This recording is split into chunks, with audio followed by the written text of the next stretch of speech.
Thank you. Good afternoon, everyone, and thank you so much for making the time and the effort to come along here this afternoon. In the very first instance, I would like to acknowledge the traditional custodians on the lands of which we're meeting here today, and to also pay respect to elders past, present and emerging. And over the last 10 days or so, we've had NAIDOC acknowledgements and celebrations, and Snowy Valleys Council is proud to have been a part of those acknowledgements across our local government area. You know, we are incredibly blessed to be part of the longest continuous living culture on the planet, and whatever the decisions that we make now will have impact onto those areas into the future. So I do acknowledge with great respect. Just to read the preamble, this meeting is live streamed on Council's website to allow the community to follow Council's debate and decisions. Members of the public participating in the meeting agree to have their image, voice and personal information, including name and address, recorded and publicly broadcast. Snowy Valleys Council does not accept liability for defamatory remarks or inappropriate comments that are made during the course of the meeting, and any part of the meeting that is held in closed session will not be streamed. Councillors are reminded of our oath of affirmation of the office that we've made under section 233A of the Local Government Act 1993, and the obligation under Council's Code of Conduct to disclose and appropriately manage conflicts of interest. Please ensure that mobile phones and electronic devices are turned off or are in silent mode for the duration of the meeting, and no recording of voice or images is actually permitted. In the event of an emergency, please evacuate the building using the nearest exits. Don't all rush at once, and follow the instructions given by the wardens. And if participating in the meeting from an alternative venue, please enact the evacuation plan for the location if required. So with that, I'll just call for any apologies, leave of absence or remote absence. We actually have a request for leave of absence from the Mayor, Ian Chaffey. Would someone like to move and second that leave be accepted? Moved by Councillor Ham, seconded Councillor Ivor. Can I just put that? All those in favour? Against? It's carried. Thank you. I'll return that to you. Councillors, are there any declarations of interest, pecuniary or otherwise? Councillor Ham? Number 8.1. Motion Tumbarumba starts from preschool request for refund and waiver of development fees. I have a pecuniary interest and I will be leaving. Thank you. Brisbane. Any other declarations of interest? No declarations of interest. We move to page 9 and the minutes of the June 2024 meeting. Would someone like to move that those minutes be accepted, please? Move Councillor Livermore. Do I have a seconder? Sorry. Seconded Councillor. Beat you by that much. Thank you very much. As it's only an accepting the minutes, I'll put the motion. All those in favour? Against? Carried. Thank you. Correspondence and petitions. I don't think that we have any of those to deal with today. No. And councillors, just in relation to a mayoral minute, we do have a mayoral minute today. It is actually in the confidential section, and it's confidential under the Local Government Act of 1993, section 10A2A, as it relates to personal matters concerning a particular individual other than a councillor, and council considers that the discussion of the matter in an open meeting would be on balance contrary to the public's interest. So that mayoral minute will be dealt with in our confidential section.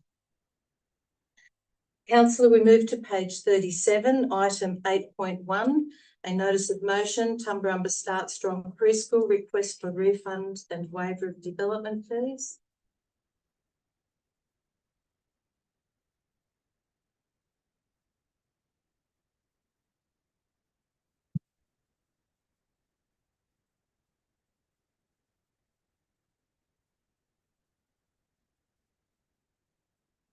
There is an issue here in that the notice actually requires 3 signatures. Sorry, Yeah, I was going to say that, I thought it required 3 signatures, saying that was signature. well, it's a notice of motion, but because it's dealing with rescission, it actually requires three signatures, or not rescission, but it's already been up within the last 3 months, so there are only the 2 signatures, which creates an issue that it can't actually be dealt with in this meeting, so it's probably better to be dealt with the signatures received and resubmitted for the August meeting. Councillor Lava, are you happy with that? In the rules? Thank you. So with that, we will hold this one over, and if you would choose to submit it for the August meeting with the 3rd signature. So with that, we will move on. We will wait for Councillor Ham to return to the room, please.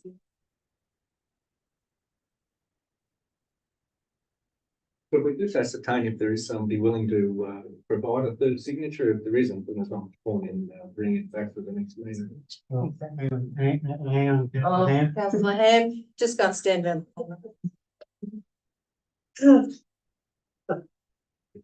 She said she wanted to get some steps. So, Councillor Lada, if you not sure whether this is the forum to do it, but the fact that it's been held over, you can deal with that at the end of the meeting and ask fellow councillors if there's an appetite for somebody to sign it. Otherwise, you're asking people to demonstrate the vote here now when. So I think best it's something that you would approach them after the meeting and ask. Because it's not being dealt with. Thank you. We'll have another go at asking Councillor Ham to re-enter the room. Thank you.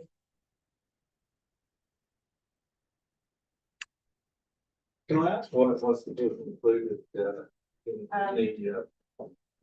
the paper if it didn't meet the requirements anyway? I mean, it seems a bit odd anyway that we're having this discussion. Yeah, look, I guess it was a perfect storm to some extent. Councillor Lara, I was on leave. I know before I left, I think that, my executive assistant did forward the paperwork to you on the basis that hopefully you'd get it back.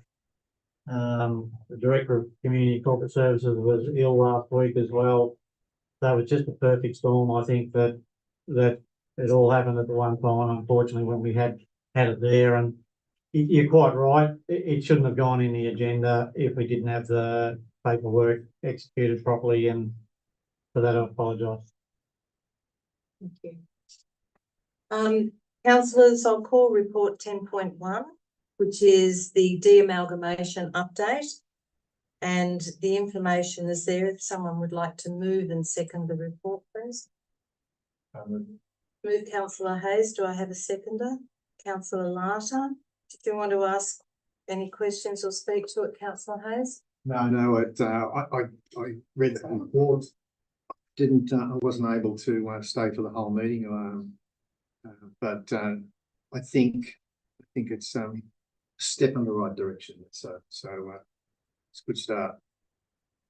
Thank you. I'll just ask the General Manager, did you want to make any comment in relation to the report? No, look, I suppose it's in 2 parts. The de-amalgamation implementation plan, I think council staff are doing, and we're well advanced with that. We've formed some working groups, and those working groups have come back with some information around some of the challenges that we need to address as part of the de-amalgamation, including some potential de-amalgamation costs, and also looking at if there are any additional long-term costs of splitting the 2 councils. The key part of the costing will probably be duplicating the business software systems, and we have got I guess a request for information out as probably as all it is at the moment, both to our existing supplier, which is Tech One, and also Civica, who potentially could provide a service for our new Tumbarumba councils. That was the stage. I'd be expecting that by the end of next week, I should have a sort of very first draft that I'll be able to distribute to councils to start having a look at. But the key date, I suppose, is all things going well. We've scheduled Thursday, the 8th of August, as a follow-up workshop with councillors, so it would really, given the importance of this particular issue, it would be really good, I guess, if we can have, I know the timing for the last one was bad, it was in school holidays, wasn't that great in hindsight. It'd be good if most of the councillors could check their diaries to see if they're available on the Thursday, the 8th. And if that looks like being problematic, then perhaps we need to look at a slightly different date. Thank you. My apologies, everyone. I suppose when you only do this a couple of times in a term of council, I can get things wrong. Sorry, councillor Hay. Just when I was looking at the statement of investment, Tech One at the moment is costing 565,000. Is that an annual cost? Sorry. The Director of Community Corporate Services. So $500,000. That's an annual license fee. And do you feel if we demerged it would halve? No, it would probably remain Remain the same? not the same if it's based on the amount of modules and the amount of users that we have. So Yeah. it would drop slightly, but Slightly. not. And then, but two councils then would have to carry that. Yes, yeah. Yeah, but there would be a one-off upfront cost as well. And that's what we've got to try and. So that seems to be just such a huge Yes. expense. Implementation. Yeah. Thank you. So thank you, councillor Arnold. To Jessica. That is not our only cost, that's just the software, because with this reason we added other costs like Microsoft and all those license fees are another cost on top of that. So is there any way you can give me an estimate as to what the total cost of running the IT would be? That information has been provided to the general manager. From memory, it's at the moment it's in the order of 1.6 million. 1.3, I think. 1.6. Who is it? No, well, that's for, I guess I just have to have a look. Does that include the Civica license? I mean, the Tech One license? Yes. I think it does. But yeah, we're still in the process of collating all that information now, basically. Did you say that the community understands our cost on our computer software to do the business that we're trying to do is huge. Yeah. It comes near our roads. Yeah. Thank you. It has been moved and seconded and we've had discussion, but there's not been the debate. So if there's no Just debate, to close that, a lot of what we've received from the Teggett report, we have received in reports previously, and they all say the same. So it's not new. And you know, the story is pretty sad. Thank you. So councillors, I'll put the motion that the report for the de-amalgamation update be accepted. All those in favour? Against? It's carried. Councillors, I apologise. I missed item number 9, which is the urgent business without notice. So being no urgent business without notice. If I may, Madam Chair, I'd like to move that we bring forward item 11.1, which is along with a development proposal, and I believe the proponents of that might be in attendance. So, Thank you. So it's been moved by councillor Livermore for a procedural motion to bring forward report 11.1. Do I have a seconder? Councillor Armour, sorry, thank you. So the motion we're looking at is for a procedural motion to bring forward report 11.1. All those in favour? Against? Carried. So with that, councillors, we will go to item 11.1, which is page 71. I'll call report. It's for 11.1, it's the DA 2023-0129. It's a proposed subdivision, 4 lots into 2, Goobragandra Road, Goobragandra. We have one recommendation on the page. Someone like to move? Oh, Councillor Livermore. So moving the actual recommendation, is there an amendment or has there been a changed wording to that? if I can, I can perhaps speak to that, Madam Chair. Yeah, look, in essence, I certainly would support the recommendation. However, there are a couple of little typos I had noticed in the draft conditions, which would need to be corrected. It talks in terms of proposed lots 5 and 6, and that should be proposed lots 7 and 8. So that just needs to be clarified to make sure we're talking about the exact land. The other concern I had was that, in my opinion, there should be a consent condition that deals in more detail with the proposed easements for access. The main points there, I believe, are the access is going through 2 other lots that aren't necessarily associated with this land being developed. So we just, from council's point of view and everyone's protection down the track, it needs to be very clear that council receives information verifying the status of those easements, and those easements actually will provide a benefit to both of the proposed lots.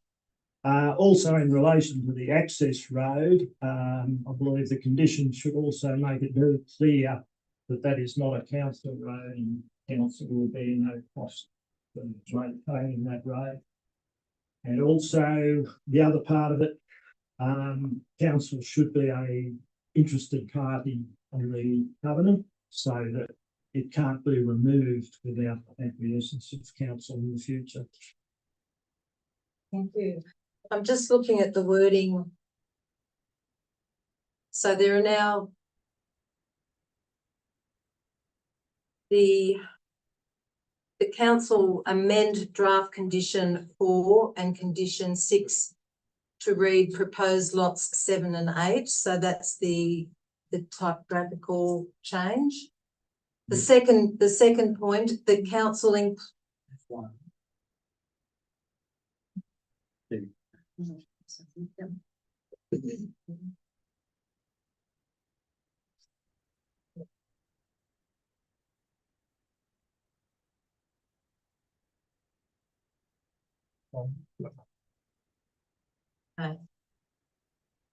So who seconded this? Councillor Ham, thank you. So it's been moved by Councillor, or seconded Councillor Ham. I'm just going to read for the benefit of those who don't have the business paper in front of them. The council determined development application, and I won't read out all the numbers, which seek development consent for a subdivision of 4 lots into 2 lots at lot 1 DP 1287489 and lot 1 DP 1286650 and lots 5 and 6 DP 1027218 Goobragandra Road, and the Goobragandra by way of approval utilising the provisions of clause 4.6 exceptions to development standards of the Local Environment Plan 2012, subject to standard conditions of consent in attachment 3. There is point 2 that council amends the draft condition 4 and 6 to read proposed lots 6 and 7. So that is the 7 and 8. Shocker. And then point 3, that council include an additional condition of consent requiring a term to be provided on the section 88E instrument that the proposed access arrangements shall include the party or parties responsible to bear costs of any road upgrades or maintenance. Snowy Valleys Council shall be nominated as the party to vary, modify or extinguish any terms under this restriction. the instrument shall nominate that the road is a private road and any upgrades or maintenance is to be at no cost to the council.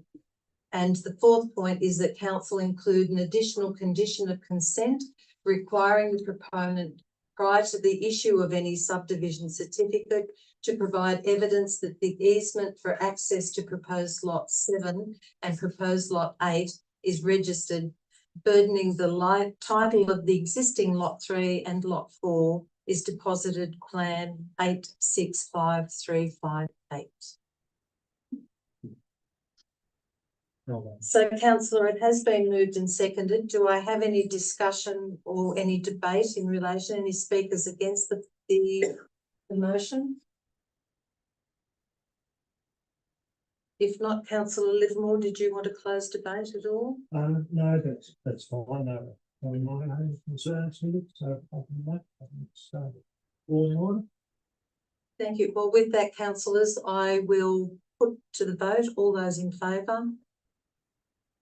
Against, it is carried unanimously. Thank you very much. Would someone now like to move that we go back to the order of our agenda? Move councillor Ivor. Seconded councillor Armour, sorry, that we move back into council. All those in favour? Against, carried. Thank you. So councillors, we move to page 43 and I'll call report 10.2. The report is in relation to the cancellation of the September 2024 ordinary meeting of council.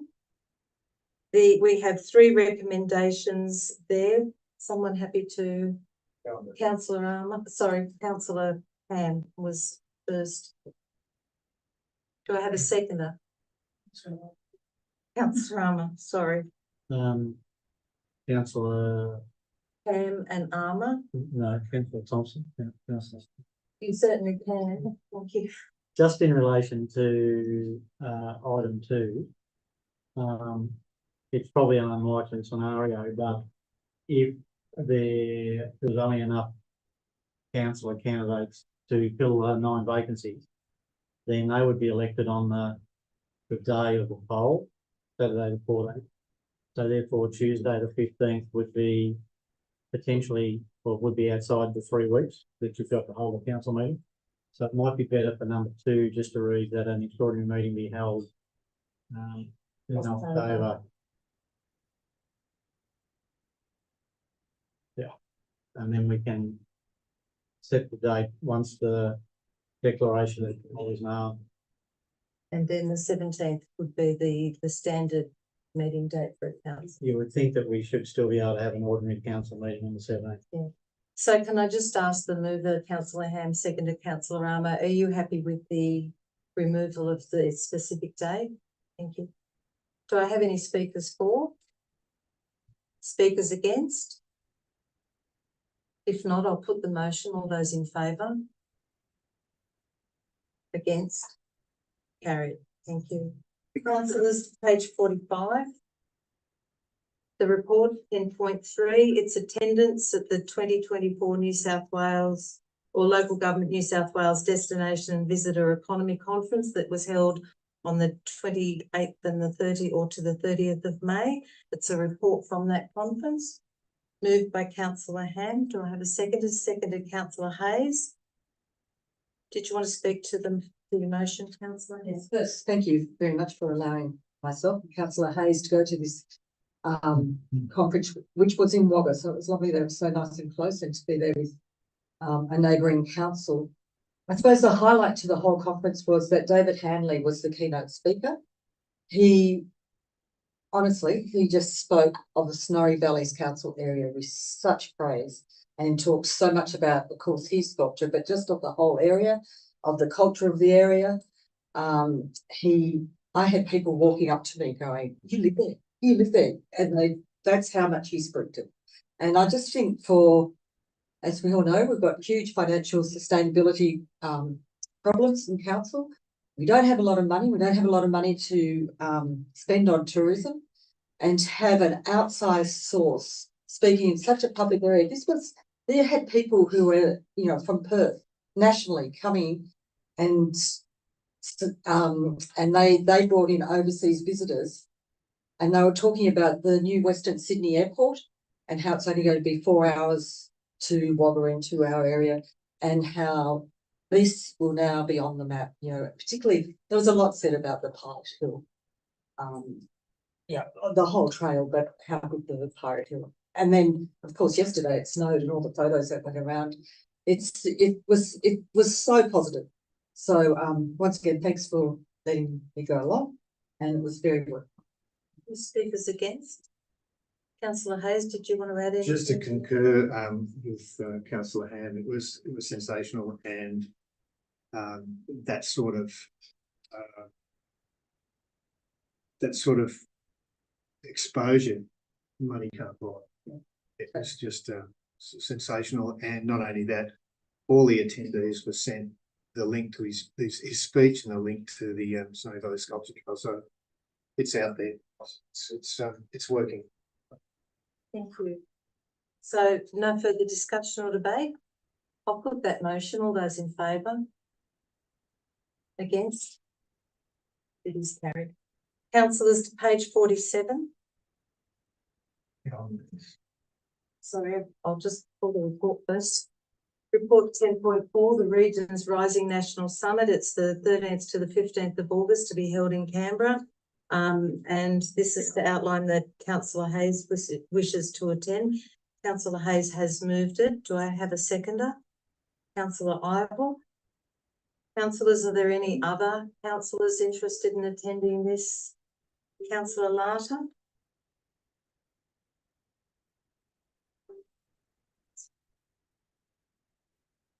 So did you want to speak to the motion? Yes, I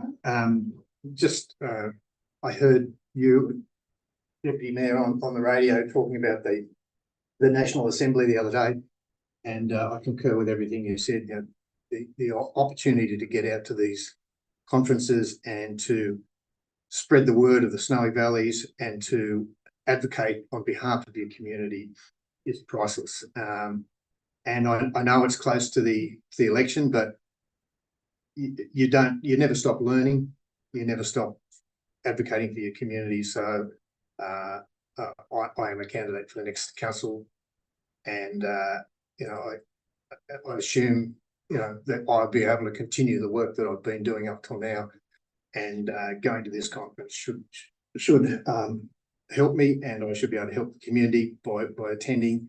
And of course, it's within budget, so I ask for your agreement to go.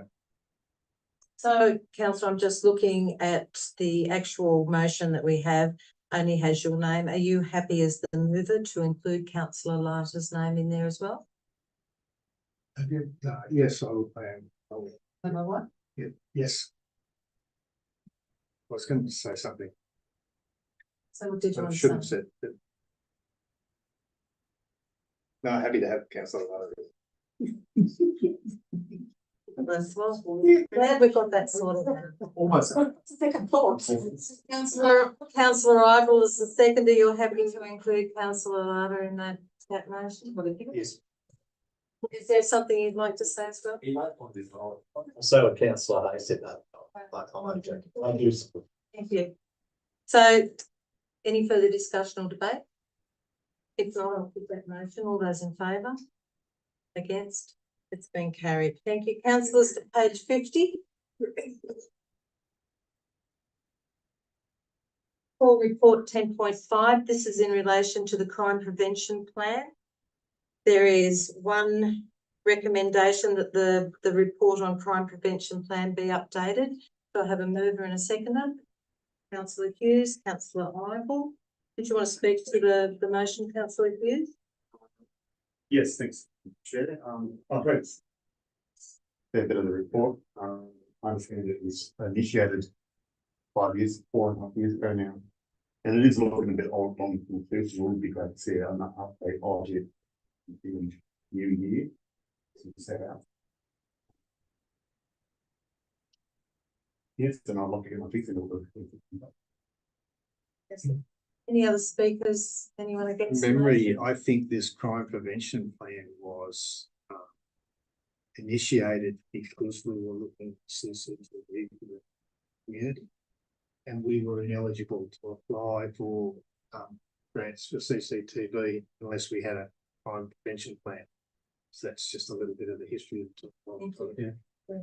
Councillor Lada? Yeah, I'll just further add to that. One of the problems was that we did receive a grant from the previous Liberal government, but it was very confined in that instead of allowing us to get somebody like Risky Business to come in that was a former police superintendent that could write us a plan, we ended up having to employ someone for 6 months, which, you know, didn't necessarily end up with us having a plan that we could use for grant funding for any of these upgrades. So if anything like that comes along again, I think it would be good to engage somebody like that could write us a fine plan that knows the police, knows the issues, that would better position us to get grant funding.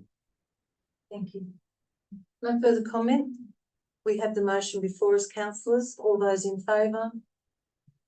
Against? It's carried. Thank you. Page 53. Full report 10.6. This is the SBC Zero Waste Strategy for 2024-25.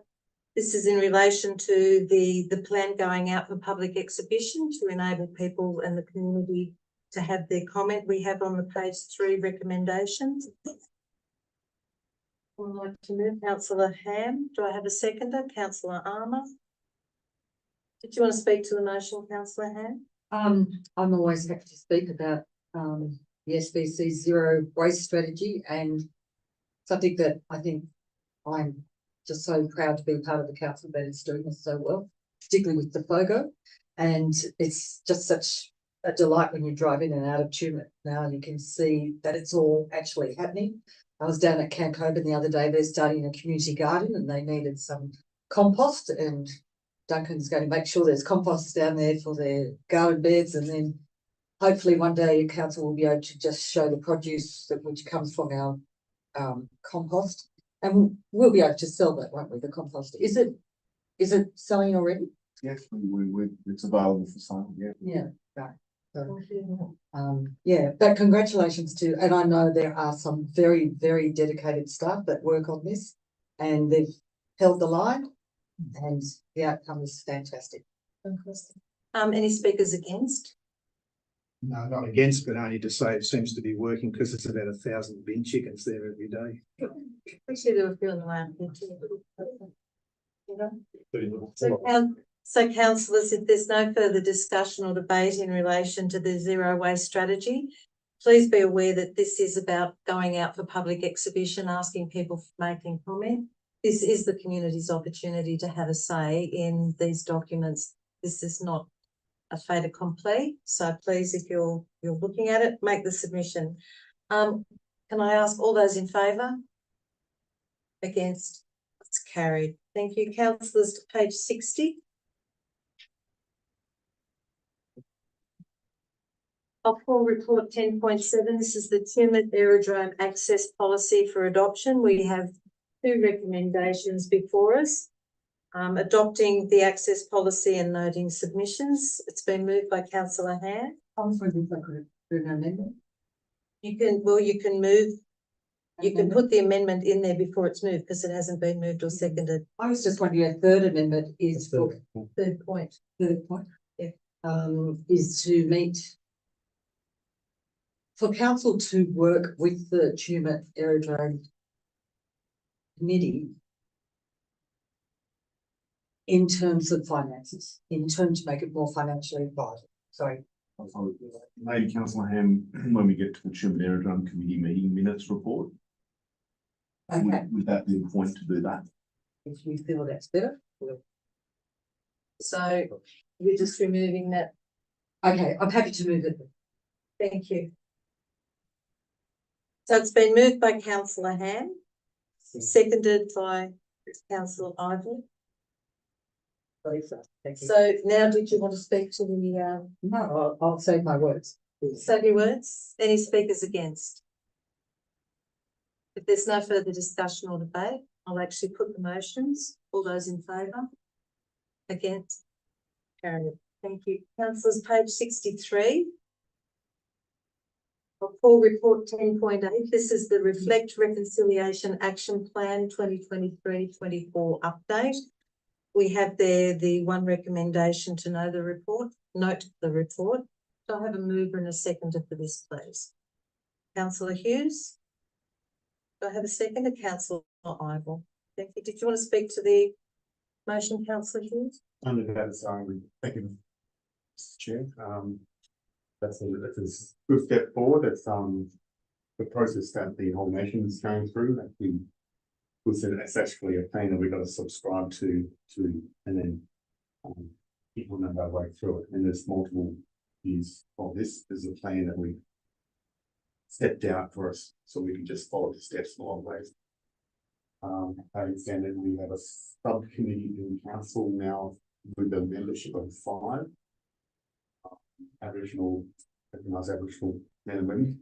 And that's a great sign that the council is taking part in the process of reconciliation. Any speakers against? Councillor Lara? Yeah, look, I'm just not sure that, you know, on the whole scale of things, this is council's remit. I mean, what was the cost of all this? You know, as I've said previously, we had a referendum on the voice, and it was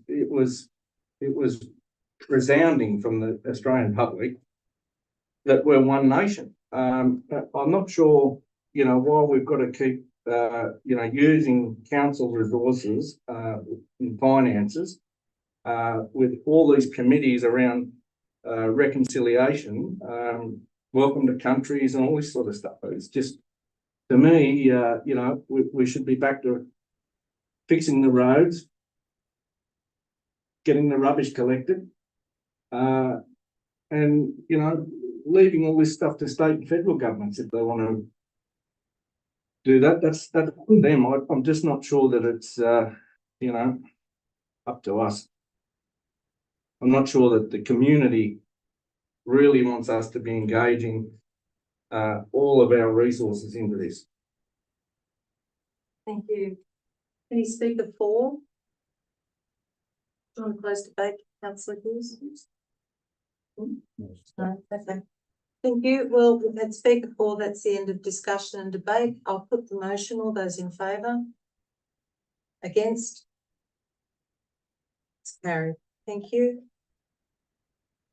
Councillors, to page 67. Full report 10.9. This is 10.9. This is the statement of investments for June 2024.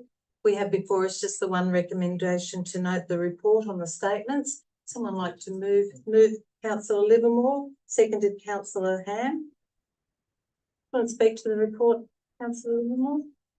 Only a couple of points, Chair. One, it's pleasing to see by and large all the investments now are sitting at around about the 5% or above. And also the prepayment bags grant. Yahoo. That's a technical term. Yeah, that's a very technical term. Basically, that's come in, and I guess the big implication of that now, councillors are aware, we had written to the department to get their concurrence about making available a loan which would be brought down on the sewer fund as a backstop in case basically we didn't get the FedEx grant and we had a potential cash flow problem. So that FedEx grant coming in is now lead out of that for the short term. Thank you. Sorry, Councillor Hams. First. Well, so first, just following up, Councillor Livermore, thank you to the General Manager who made sure that we were covered if those bags grant didn't come in. There's a question I wanted to ask about road maintenance council contract. the MR85, where that pertains to. Okay, so, council enters into a contract each year with Transport New South Wales to maintain, two sections of state highway, being Main Road 85, which goes from Gilmore to Kingsland. And I don't know what the number of the other one is, might be 284 or something, I think it might be. Which Is that the link road? 284 is the road from Tumbarumba through Rosewood to our western boundary with Grady. So they're the two roads that we enter into a contract with them. So we've got a contract for two parts. One is the maintenance, whereby we, under an intervention agreement, we, fill the potholes up on a regular basis, do tree trimming, replace guideposts, all those types of things. And then there's another section of it which is ordered works, which could be resealing, replacing culverts, maybe doing a small heavy patching or small road reconstruction. So I think that contract off the top of my head is somewhere each year upwards of around $3 million in total. So that's $3 million worth of work that we undertake on behalf of Transport New South Wales. And it's called a Road Maintenance Council contract because it's what they call a single invitation contract. So we don't competitively compete for it, but from time to time, Transport for New South Wales will benchmark our costs against other road maintenance council contracts they've got elsewhere in the state. And they've got them obviously with a lot of rural councils.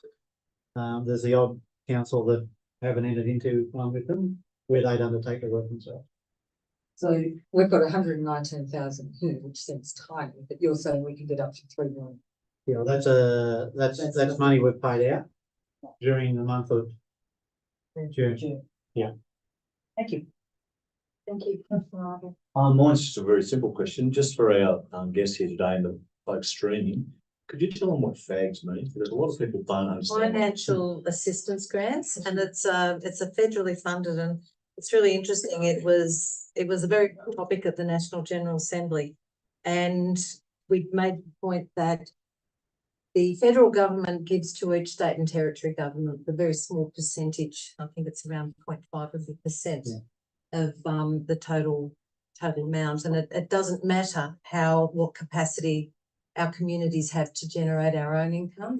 Even the really well-to-do and larger metro areas that can generate their own income get the same amount of, or the same percentage of grants that we do. The interesting point is that each state and territory has paid their FAGs grants, or they've given the money, and then those state and territories actually then distribute it to the local government areas. And there were a number of states that were very unhappy because even at National General Assembly, which was in the first week of July, some of those other states had not distributed their FAGs grants to their local government areas. So it's an ongoing issue. It started off, I think, around about the 1% and has decreased and decreased. And there's an ongoing push from local government across Australia to actually increase the percentage of FAGs or financial assistance grants, let's get rid of the acronyms, and give local government, particularly in rural, regional, remote areas, a greater capacity to have income that is discretionary, because FAGs, or the financial assistance grants, is one of the few that is given that is untied. It means that they don't tell us what we have to spend it on, and that's the difference. Like the roads has to be spent on roads, but the financial assistance grants are untied, and we get to choose discretionary as to where those. But it's such a small amount now overall. It's gone backwards in its value. So Thank you. Councillor Almond. Through you, the general manager, for the same reasons that Nick asked a question and explained to you what it's all about. But the reason why the timing of those grants became so important, and because they keep coming further in advance sometimes, and we don't know when they're going to arrive. So our cash flows over a financial year can be totally out of whack with what's actually happening. Yes, okay, so look, I guess due to the state of Snowy Valley's finances at the moment, the risk if we didn't receive the financial assistance grant in advance was that we may have been in that position on the 30th of June 2024, where we couldn't necessarily have enough funds enough cash funds in the bank to back our external restrictions for things like prepaid grants, our water funds, our sewer funds, our domestic waste management fund, those types of funds. So it's quite serious if that occurs with council, because it essentially means you're running out of money.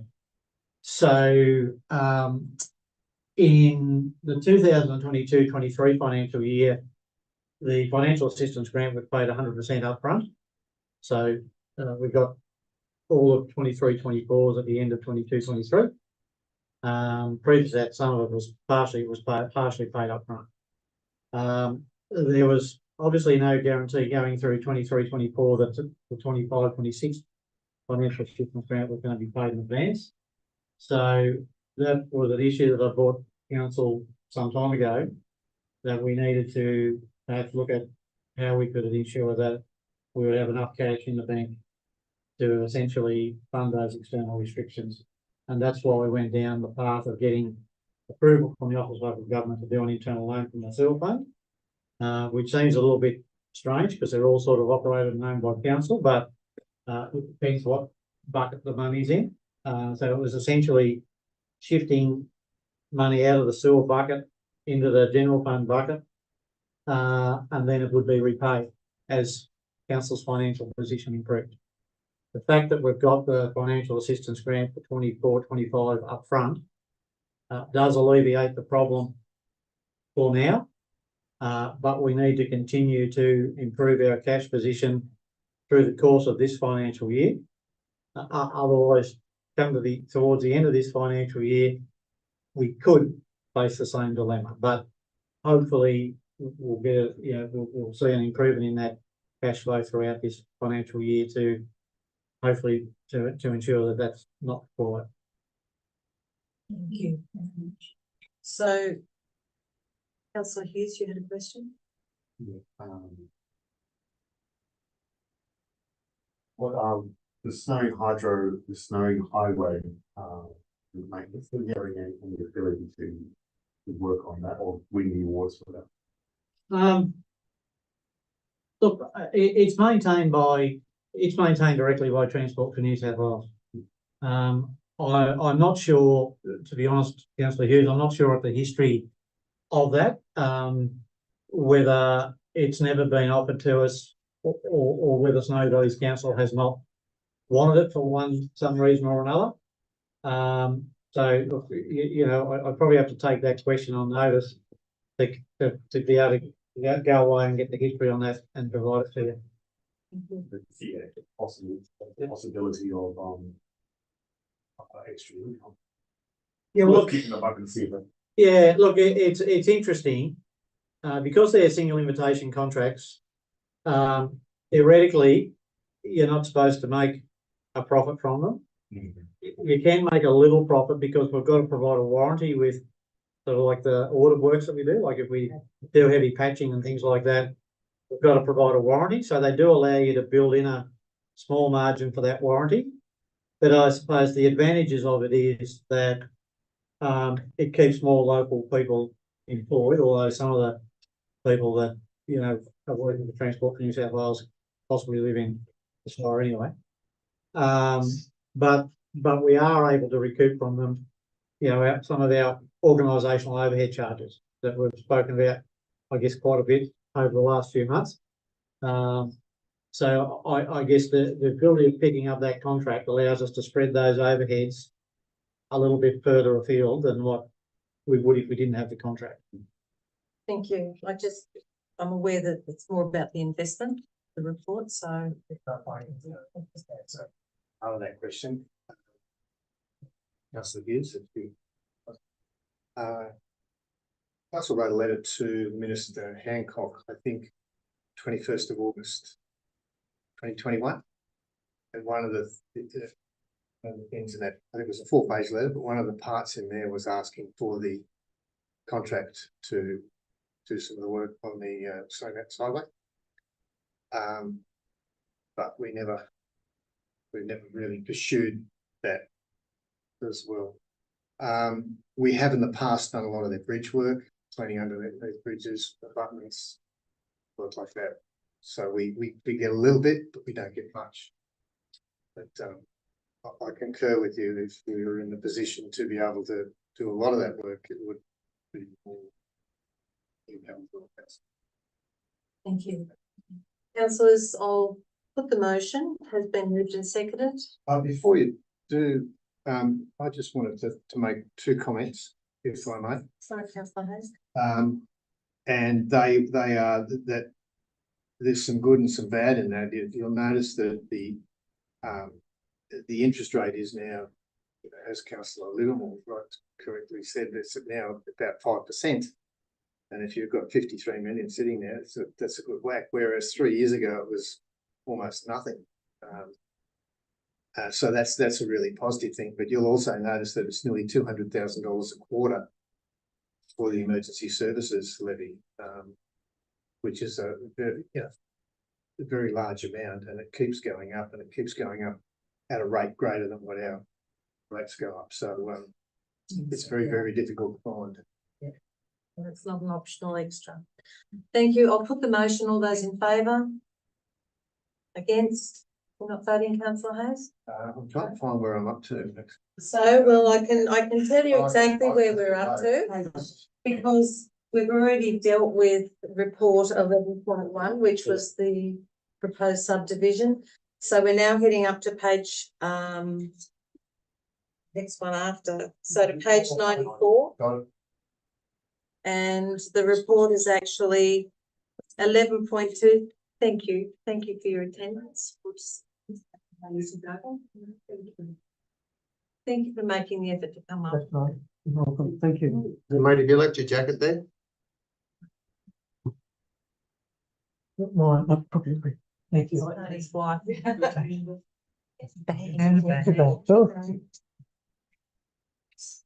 Thank you. So councillors, page 94, full report 11.2. This is in relation to successful grant funding application for a balloon festival event. There is a recommendation to note the report on the successful grant funding application balloon event. Councillor, If I can put it in another point. so you're moving with a point 2? With a point 2, please. So, yeah. So what's point 2, councillor Hand? It would be for the cost of the event plan to be included in the Just slow $150,000. down for the, Be included in the $150,000 grant. And not funded by the snow guns. No, you capitalise them. Good grant. Is that what you're doing? No, it's an event, so it's not capitalised. Yeah, you can't. Sorry? You can't capitalise it. No, not for an event, because it's just an expenditure item. so it's been moved by councillor Ham with the addition of that. Do I have a seconder for that? Councillor Armour, did you want to speak to the motion? If I could, I mean, well done to the staff members involved for getting $150,000 for an event, which from what you read will be fantastic and will bring people to the area. So congratulations. I just am very aware that we have cut event funding. So that's why the cost of an event planner should be included with that $150K. I noticed in the report it was going to be additional. I'd like it to be included with it. Thank you. Just a clarification, is that utilising someone internally or utilising someone externally? Through you generally, but externally. So So is this a consultant or a contract? would be a contractor. Right. That's how we get away with having consultants. On contract. Absolutely. Thank you. I would like to see it have a Leopold Bloom sort of feel, a little bit. Well, if we're going to call it the Bloom Festival, maybe we can bring a bit of James Joyce into it. Right. Okay, thank you. So Noted. councillor Ham, you've spoken to it. Yes. Do I have a speaker against? Yeah, I would. Councillor Ham, Hughes? Your Hughes. It's Hughes. Thank you, Hughes. Yeah, I get it. Yes. Thank you. We funding from our major, our premier on festivals, including the Comerfest, including the Firefest this year. And it just may have just happened the way it happened, but in that, before we were doing that, we applied for this grant for a festival here. I can't imagine how much frustration there's going to be shown in the other towns who have lost their primary opportunities to make tourism events, and we're having a one-off event. We won't achieve anything other than that one day. It's not is there any point in? Is there any device in that a grant or a ongoing event, or is it just a one-off from the air? Through you, General Manager, it's a one-off grant opportunity, but I can say there will be transport from the major, from other smaller areas to Tumut as well. So there'll be like a bus provided. So patrons from Batlow and Adelong can come to the event. So this is a street activation grant, is it? Yes. Yeah. And this is a one-off from the government, and it was to all councils to apply. Correct. And so it's not for existing events, it's for No, it's for new events. So events. it's new money, seed money. So I see where you're coming from, Councillor Hughes, but you'd be cutting your nose off to spite your face if you said no to government money. And we all Noting feel It's frustrating. I'm just noting the frustration that will be and is going to be. it's just rubbing a bit of salt. Okay. I'm just aware that I'm just trying to keep it not as an open discussion, but as a debate. So If it isn't you sustainable, finished, it's a Councillor sustainable Hughes. event where the others are sustainable events. I wonder if we're putting bad money in front of good money. I'm not sure. It's okay. Councillor Marvel, Well, look, I've got to. speaking for or against? Well, I'm sort of in between, I've got to say. I concur with what Councillor Hughes says. There's so many good projects that we are currently doing, like the Batlow Cider Fest, the Rock the Turf, so many of them, Tumberfest. And, maybe in a couple of those projects, we've got to a point where they're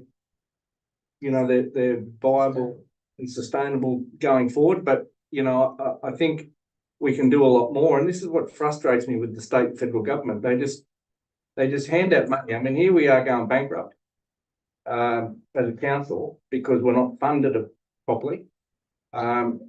This whole rate stuff, we can't even, the income from rates doesn't even cover the cost of the wages for the staff. And we can apply for $150,000 grant to make some, department tick a box down in Macquarie Street because they've got some money.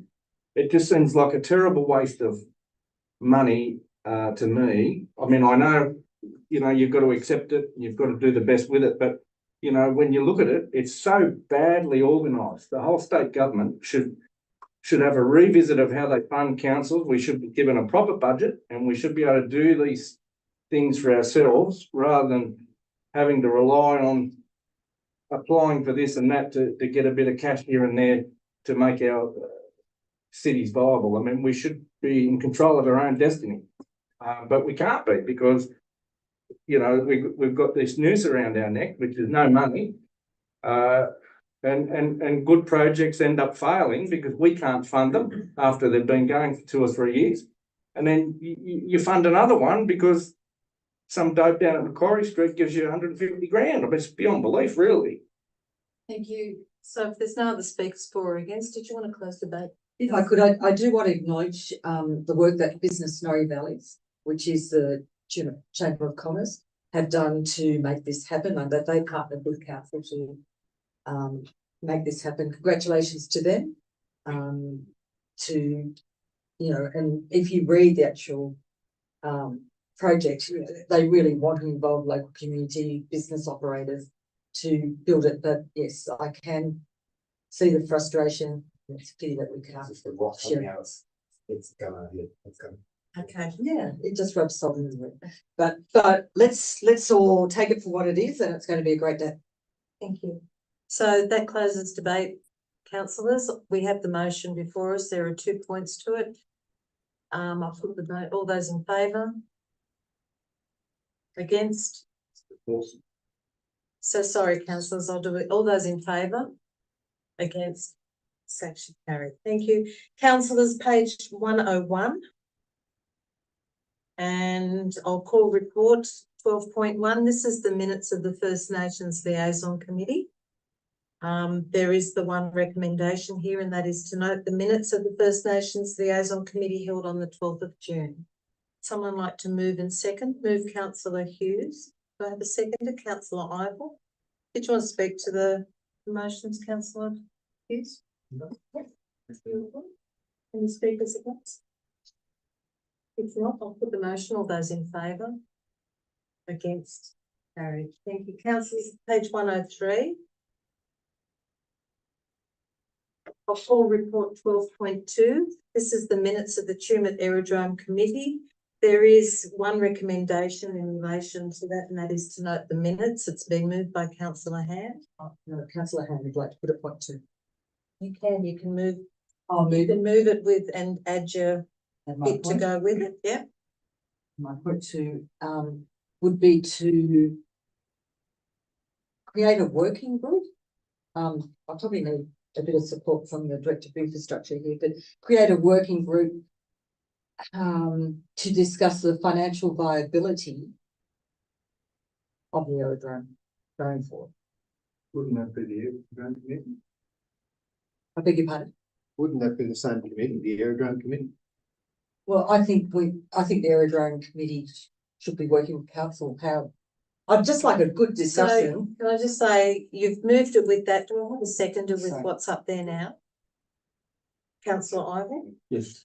Thank you. So Councillor Hand, would you like to speak to what? When you read down to the report, having an aerodrome is certainly a financial drain, necessary, completely. However, surely there must be some way we can bring in some more income, and that's why I would like to create a working group with stakeholders so that we can work together to see if we can come up with a better solution. Because if we're looking at, 150,000 per annum after the upgrade, of which we're bringing an income of $16,000. So that's a big difference. Would I be able to direct this question to the Director of Infrastructure? Thank you, through you, General Manager and Mayor. I support the motion there to create a working group. Maybe I could suggest that the working group includes the Aerodrome Committee members, but also other interested stakeholders to explore the financial viability of the aerodrome in relation to increasing revenue. So can I just ask, sorry, Councillor Ivor, and then I'll come back because I'm trying to figure out what the wording is going to be. Not yet, Councillor Lada. I asked that we go into committee. Yeah, you can move that way. I'll move it.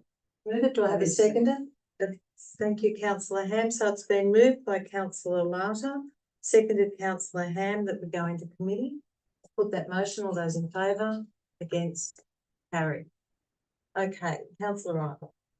My question isn't necessarily related to the financial viability, or I think it's a good idea having a working group. My question is, as part of that process, once the Rural Fire Services establishes their operations centre there, that there's some sort of contribution to the maintenance and upkeep of that area surrounding their operations centre, because it has to be done legally because of the aircraft that's moving in and out, but also to support council some of those costs, ongoing costs. Thank you. So, Mr. Mitchell, you were looking at some potential wording that may be able to go in there. And I think what you're, I make a suggestion. The working group be a subcommittee of the airport. I think it needs to be wider than that. I was just going to say, I think part of it, So I'll does just, that mean no, that you excuse have- me.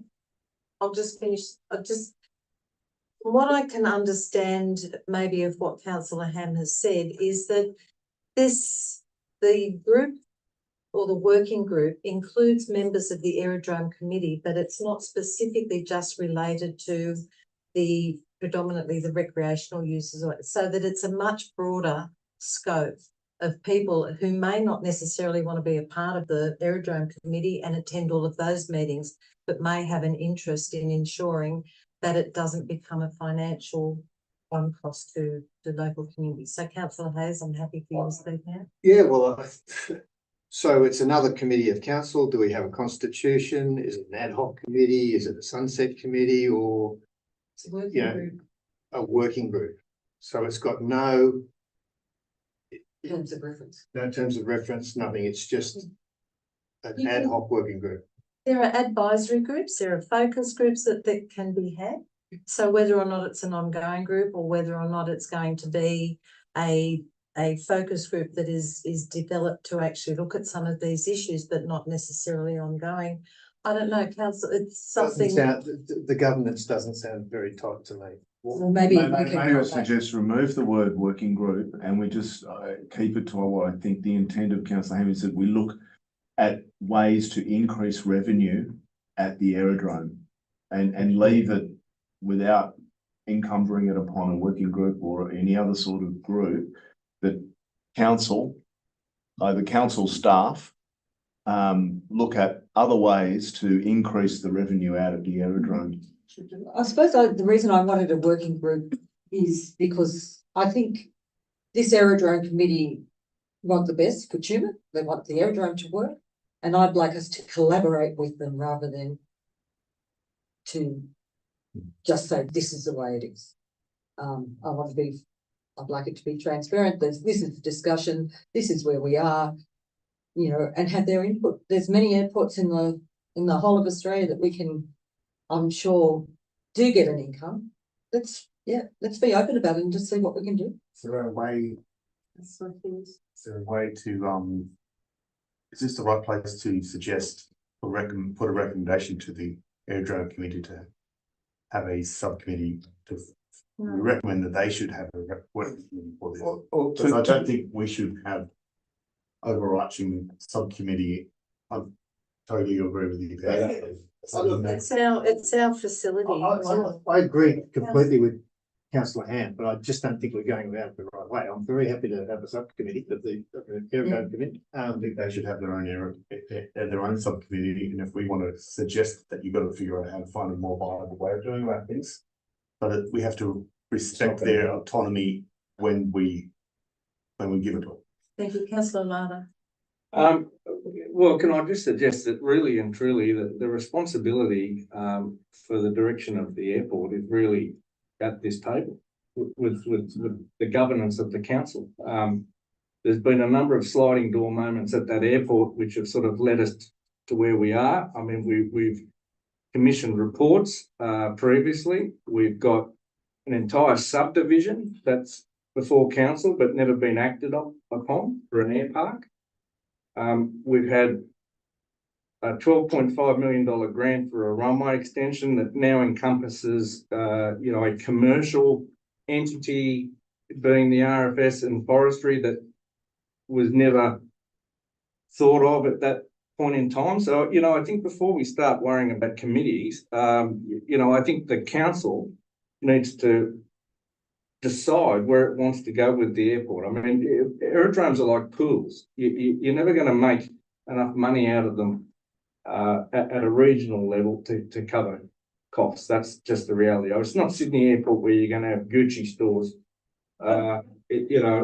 Unfortunately, or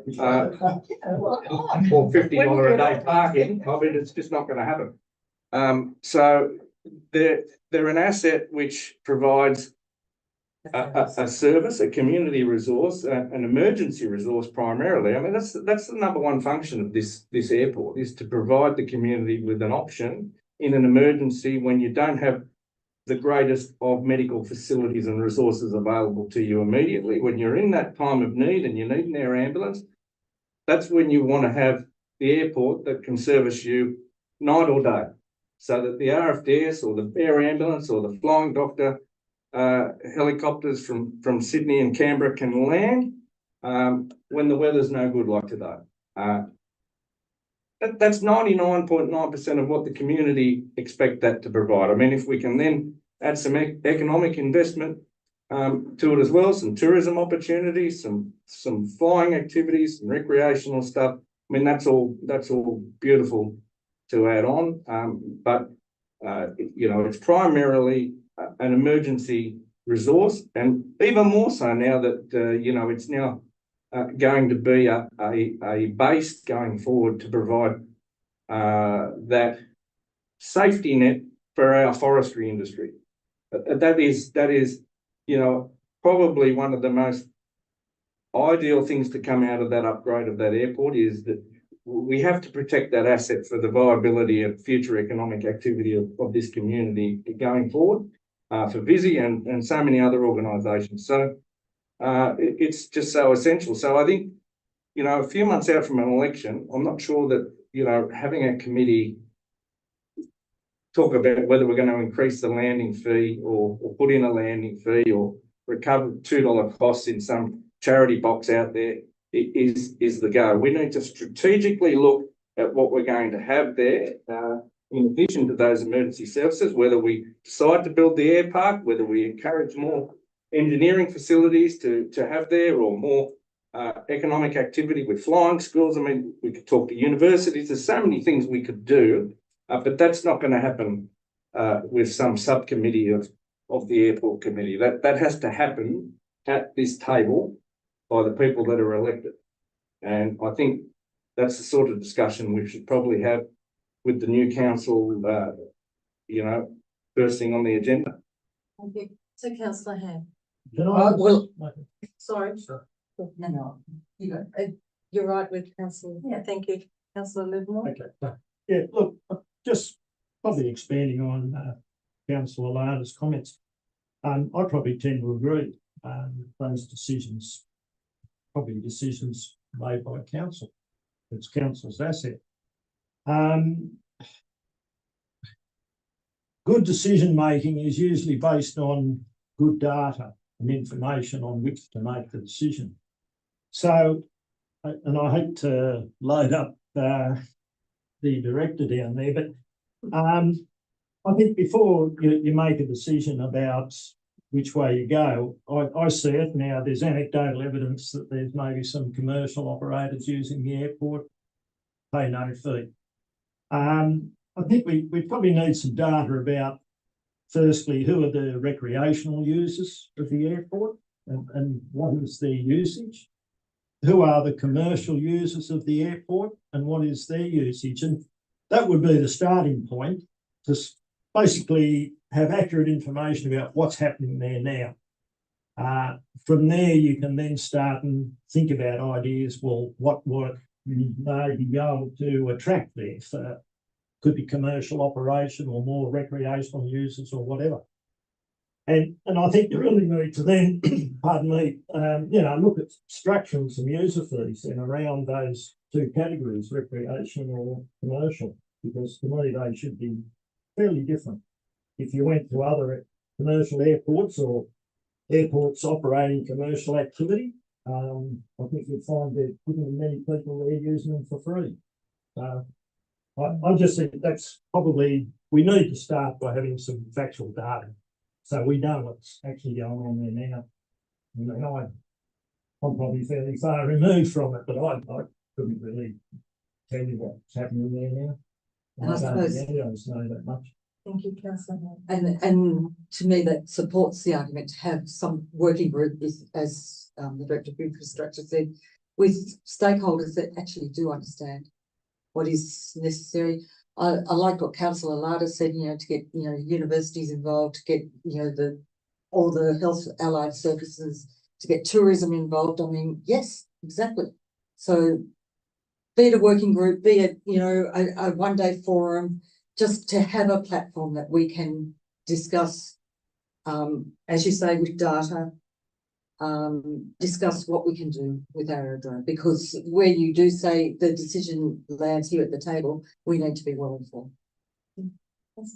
Can I maybe just suggest that rather than reinvent the wheel, why don't we have a meeting with the aerodrome committee first? And speak with them. I mean, because on that committee, you've got a representative of the Rural Fire Service, you've got a representative of probably the major commercial organisation at the airport. There's the Aero Club, former commercial pilots. There's a number of there's a whole diverse range of people on that airport committee that would I think be able to provide that entry level. So have a workshop with them and find out how you go. Very happy to do that. So in that case, before we move out of committee and back into council, just to clarify what the second point would actually be, we can't. Yeah. So maybe So have a workshop with the Tumut Aerodrome Committee to discuss the financial viability. Yep, happy with that? Yep. I'm happy with that, thank you. So in relation to, once we move back into council, because we're just trying to tidy this up so that when we get back in there, councillor Ivel, as the seconder of the original amended motion. Can I just clarify the intent of point 2, councillor Ham? So hold a councillor workshop with the aerodrome committee? Is that With members of the aerodrome. With the Tumut Aerodrome. Exactly, the aerodrome, please. Yes, committee. Yeah. Yep. And councillor Lada, should it be and interested stakeholders as well, or you feel that the committee covers stakeholders? Well, I pretty well? think they cover it, but I mean, you know, if you feel after that meeting that you need to digress further or do something, well, then that's, but I think respectfully, you should probably go to them first and involve them in the first Happy to instance do that. and then take their advice. Thank you. So no further points to be raised in committee. Someone like to move that we can move back into council, please. Move councillor Hughes, seconded councillor Ham. I'll put the motion that we move back in or move out of committee. Thank you. All those in favour? Against? It's carried. So councillor Ham, councillor Ivel, as mover and seconder of the motion with the wording that we find before us, noting that point 1 is to note the minutes of the Tumut Aerodrome Committee held on the 11th of June 2024. Point 2 is actually to hold a councillor workshop with the Tumut Aerodrome Committee to discuss the financial viability of the aerodrome.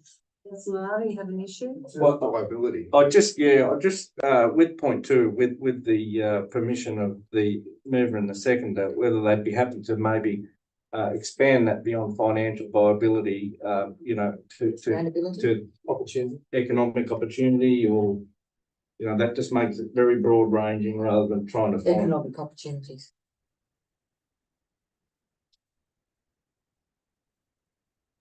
And capitalism. It is important. It is important. And minute takers doing good. I'm happy for that change. Seconder, thank you. Did you want to close debate, councillor Ham? Thank you, everyone, for the discussion. Yes. Thank you. With that, councillors, I'll put the motions before us. All those in favour? Against? Carried. Thank you. Page 108. Minutes of the Youth Council Committee held on the 13th of June. We have two recommendations to note the minutes of the Youth Council Committee. Also adopt the following recommendations: that they accept the resignation of Thomas Miranda. Someone like to move and second that those minutes be accepted? Councillor Hughes. councillor Ivor. Did you want to speak to the motions, councillor Hughes?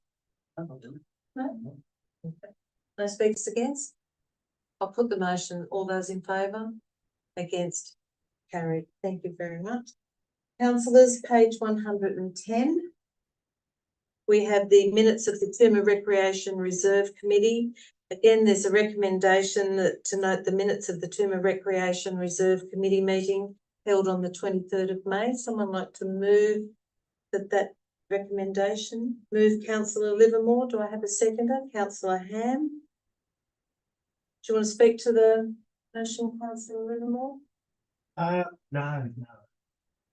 Not in the minutes, and, I suppose I can probably advise council that, the work is underway on the refurbishment of the hall. Thank you. Speakers against? If not, I'll put the motion. All those in favour? Against? Carried. Thank you. Councillors, that brings to the end the open section of council. So we now move into closed. And unfortunately, thank you for your wonderful attendance, but you'll have to leave the nice warm room.